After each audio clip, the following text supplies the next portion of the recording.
So, one, I wanted to share. Don't get used to all of the episodes. At some point, I'm going to create a calendar because we have some more content that I want to create for you all. But welcome anybody who's new.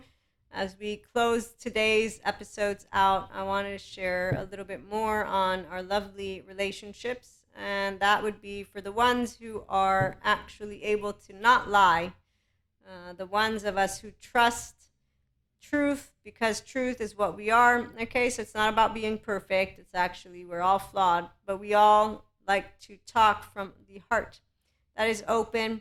And on that note, for me, as I got to grow up with secure attachment, differentiated self, and knowing what love is, it's a consistent, contingent communicating effort on the part of all people. So while childhood trauma is something very important, now that I can spot it, I know how I won't be engaging with the Cuscos or those donkeys, jackasses, the mules that, you can walk them to the water, but they don't listen. So what I'm saying is anytime I'm meeting, whether it's a man or a woman or they, and I don't know theys, but from a romantic standpoint, I don't take any man seriously unless they know how to be their inner child adult, and it'll be clear because it's the minute that I'm interacting with you as I'm a present brain. This is what happens when you're an integrated brain. You're a guitar string, where we all are. So that's the part of where my gut tells me if I'm around a person who is being who they are or not. And I can tell that most people have these facades, and that's because of the way that they will present half-ass information and because of all people that I love consistently still working with their inner child. And so you just get used to people being around you that don't know how to be their authentic self.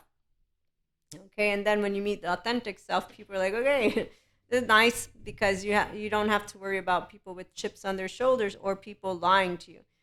And a perfect example to me is recently uncovering that I get to be mocked and teased by one of my friends, and I was just humored by the fact that they didn't share it with me.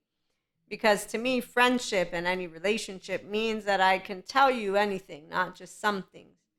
That's because you're not uncomfortable with telling me who you are. Okay, this is the part of where I'm trying to go with today. So, romance, for one, is not romance unless you have a consistently present human being who is able to be confident to be their self. That means they tell you anything and everything that's on their mind. That means they also tell you any and every emotion. This is not a problem. Now, I've learned from many of those lovely attachment trauma therapists and just anyone from my courses, there's different people with different opinions.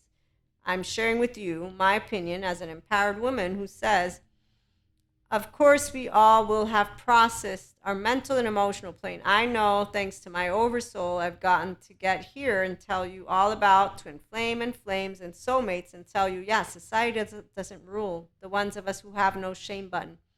There is no fear of inadequacy. The adolescents I meant, they're not anything that I would want to remotely look like at all. Not because they're evil. No, that's a cop-out story. Every single adolescent that I have ever met that doesn't know and didn't know how to be loving, therapy. This is one word I have for you.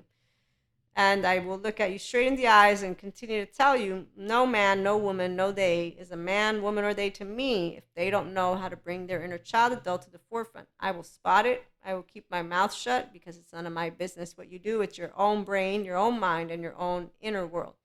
I'm my herd, the people around me. And so here's the deal about decency, and we close on out with the other episodes. So I have some people, as I've been saying, they have cojones. And in one of these instances, this is why it caught my attention, was the way that it was presented. I can tell there's so much more that's behind there. Why aren't you not sharing any of it? And that was a good moment for me because I said, well, I'm not sure you really care to hear it because most people don't want to expand their knowledge bank. They don't have the balls to do it. They're just looking to prove their point. So when you meet enough Cuscos, you just don't bother a person who has an emotional mental depth. Okay? And since most people are not interested that I meet in the day-to-day street with humanity, this is something that I try to gauge what to chit-chat about, not chit-chat about. But if we want to talk about romance, an empowered man or woman, empowerment means you have mental and emotional mastery. It means you have opinions that have behind them concepts. It's not about proving right or wrong. Those are small energies. Owning yourself, owning your energy. Right now, we're just having contemplation, conversation. This is what it means to embody the depths of you. So when I meet small energy, I know it because it's like that. My energy has been expanding, expanding, expanding. And that's why when I got this question and this presentation, and then I found out that it was true, that the individual wants to exchange, it became and is, in fact, a blossoming, expanding consciousness duo.